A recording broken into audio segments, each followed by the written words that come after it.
Al movimiento Unidad Popular no le fue muy bien que digamos en las últimas elecciones. No lograron curules en la Asamblea Nacional y el candidato que apoyaron para las presidenciales no llegó a la instancia final. Sin embargo, la influencia de Unidad Popular en distintos sectores no se puede menospreciar. Por ejemplo, en el sector educativo y en las organizaciones sindicales del país. Hoy nos acompaña el director nacional de esta organización política, Giovanni Atariguana. Buenos días y bienvenido a Contacto Directo. Muy buenos días, Lenin. Un saludo a toda la audiencia de Televistazo. Después de más de 100 días de gestión del gobierno de Guillermo Lasso, ¿cuál es la primera lectura que ustedes realizan de lo que se ha ejecutado hasta ahora? Lenin, estamos de acuerdo que 100 días es muy poco para tener grandes cambios, pero son un tiempo suficiente para ubicar cuál es el rumbo del gobierno. Y debemos decir que lamentablemente el pueblo ecuatoriano sigue esperando solución a sus problemas. Hay una serie de incumplimientos de las ofertas de campaña y hay un plan de gobierno que incluye un acuerdo con el Fondo Monetario Internacional que establece un empeoramiento de las condiciones de vida de la población, con ajustes sociales, con elevación permanente de los combustibles y con privatizaciones. ¿Pudieron ustedes ya leer el acuerdo renegociado? Porque al país no se lo ha hecho público todavía. Bueno, estamos a la espera, como ha dicho el presidente de la República y el ministro de Economía, Simón Cueva, que esta semana por fin se haga público los acuerdos con el Fondo Monetario Internacional. Lamentablemente, Lenin, parece que el Ecuador del encuentro que proclama el gobierno solamente es de encuentro con los grandes empresarios, con la banca y con el Fondo Monetario Internacional. Todavía el gobierno no escucha las demandas de la población, de los sectores organizados, del movimiento indígena, los estudiantes, los maestros, en general los trabajadores. Aspiramos a que el plan de desarrollo que todavía no se pone en marcha no sea precisamente esta carta de intención del Fondo Monetario Internacional. ¿Ustedes como Unidad Popular o como Unión Nacional de Educadores han requerido formalmente alguna reunión con el presidente o con algún ministro de Estado? Bueno, nosotros, Lenin, hicimos una carta pública prácticamente al inicio del gobierno de Guillermo Lasso y planteamos una serie de alternativas, propuestas que pensábamos nosotros el gobierno debería efectivamente ubicar.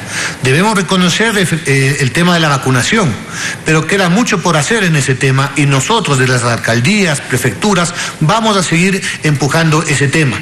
Pero es obvio que es indispensable que el gobierno atienda y vemos con preocupación precisamente que la proforma presupuestaria del año 2021, la que está en la Asamblea Nacional, está afectando los intereses de millones de compatriotas, el derecho de la juventud a estudiar, de la población a una salud de calidad, de los afiliados al IES a una jubilación.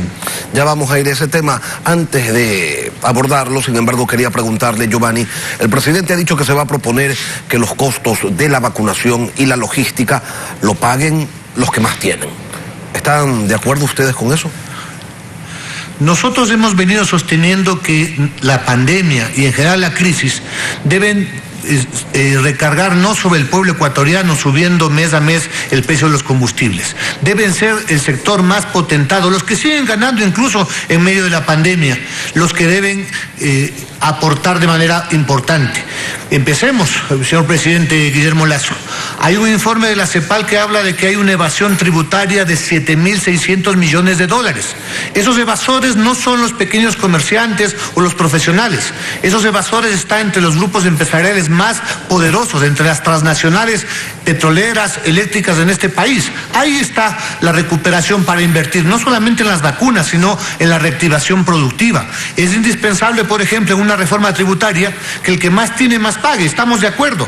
Por eso es que proponemos un impuesto a las grandes fortunas para que esos sectores que tienen millonarios ingresos y ganancias aporten al menos el 2%, lo que significaría anualmente recuperar para el país entre 2.000 y 3.000 millones de dólares. Una reforma tributaria que ni siquiera ha sido planteada, que ni siquiera ha sido propuesta, ya la que algunos sectores, Pachacutic por ejemplo, se opone abiertamente a ella. Entonces, ¿cómo se puede sacar adelante a un país, Giovanni, cuando debemos tener muy claro que los planes de gobierno son para ejecutarse primero en 4 años, no en 3 meses? Es como si a un alcalde se le pidiera que cambie la situación crítica de una ciudad en unas cuantas semanas, o a un legislador y usted conoce de aquello, que reforme el sistema legal de la nación en apenas un trimestre. Los cambios no son tan sencillos como desearlos, o no son, ejecutar un cambio lamentablemente no es tan rápido como la gente lo necesita. ¿No hace falta quizás un poco más de paciencia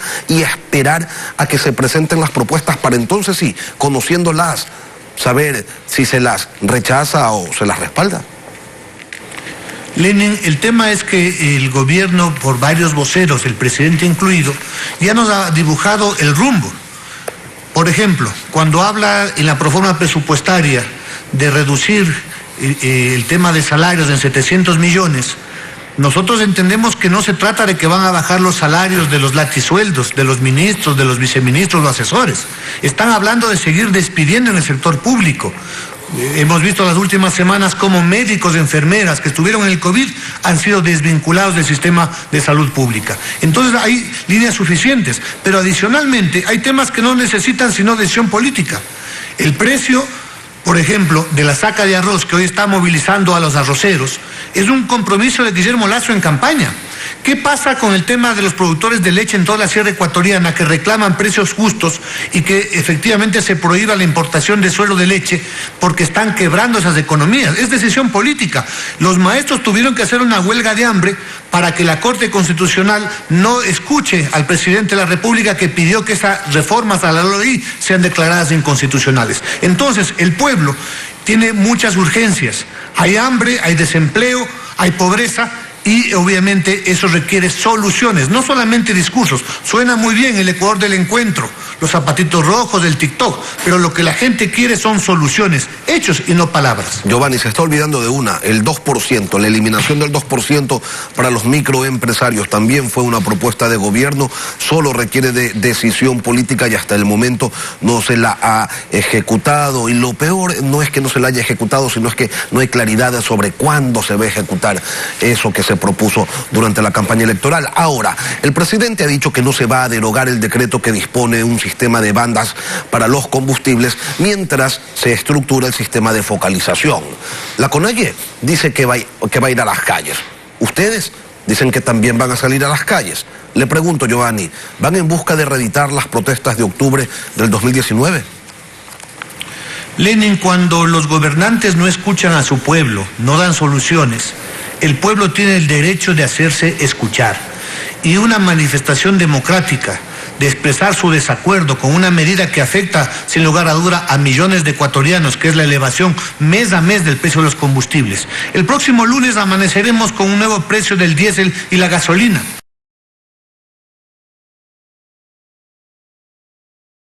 Los costos del aceite, del café, del arroz, todos los días. Hay una ola en varias ciudades de elevación del precio de los pasajes. Incluso el Consejo Metropolitano de Quito ha autorizado hasta 45 centavos el precio del pasaje. Se está golpeando. Nosotros como Unidad Popular vamos a estar del lado del pueblo siempre. El Frente Unitario de los Trabajadores, el Frente Popular han convocado para el día 15 de septiembre una movilización democrática para decir al presidente Lasso que debe escuchar al pueblo. Él ha dicho que es inamovible el decreto. Lo mismo decía Lenín Moreno. Nosotros le decimos que la lucha por la vida que tienen los sectores populares es en cambio inclaudicable. Si es necesario, Lenín, nosotros estamos dispuestos a aceptar lo que ha planteado el presidente de la República sobre una consulta popular. Nosotros estamos enviando una comunicación hoy al presidente de la República donde le decimos que estamos de acuerdo en la democracia directa, por supuesto, que sea el pueblo el que defina el rumbo económico de este país, que se ponga a debate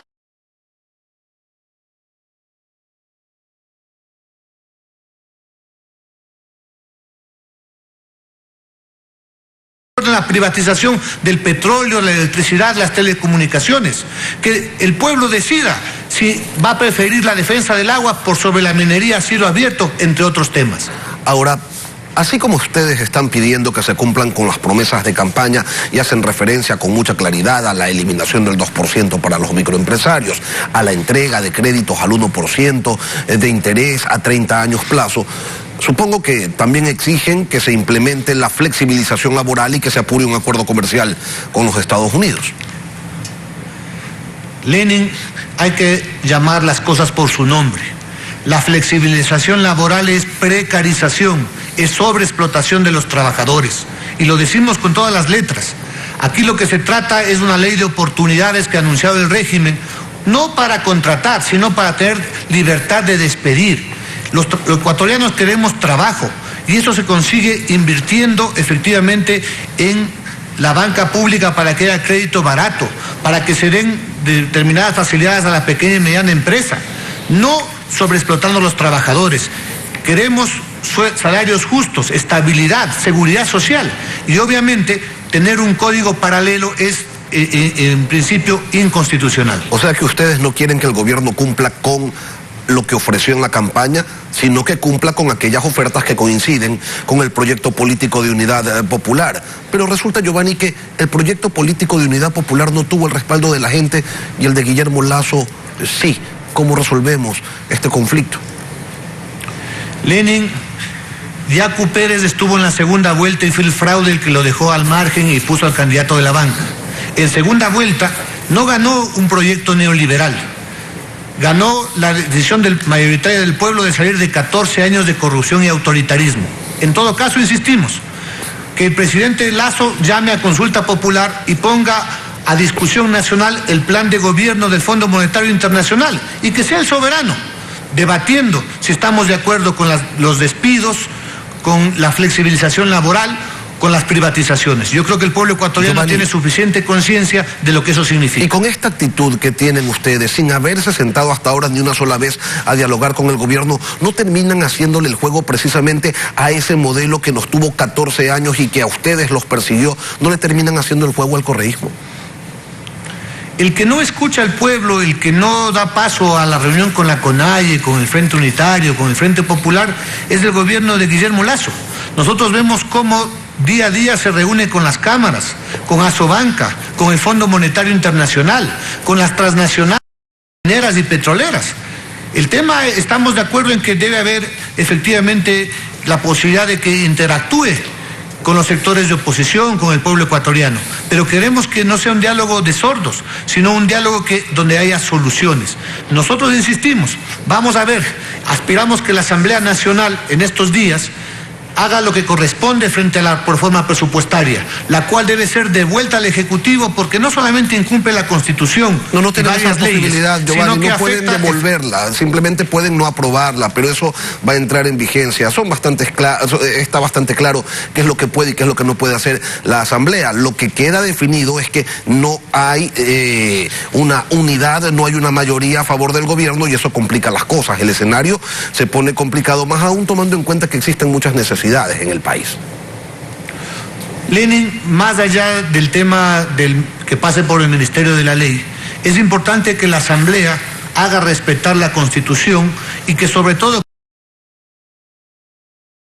con la salud, con la seguridad social, con los sectores agropecuarios que tiene la proforma presupuestaria. Precisamente hay otro incumplimiento del gobierno de Guillermo Lasso. Él dijo que iba a invertir en educación y Lenin, debemos decirlo con absoluta claridad, que el recorte en educación inicial hasta el bachillerato es prácticamente de 968 millones de dólares. Eso no solamente es una cifra sumamente alta, sino que refleja que las escuelas, 4.000 escuelas a nivel nacional, no podrán ser reparadas.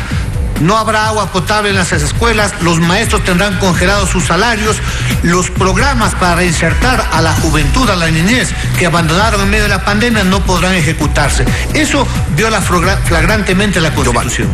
Giovanni Atariguan, director nacional de Unidad Popular, gracias por acompañarnos hoy aquí en Contacto Directo. Muchísimas gracias.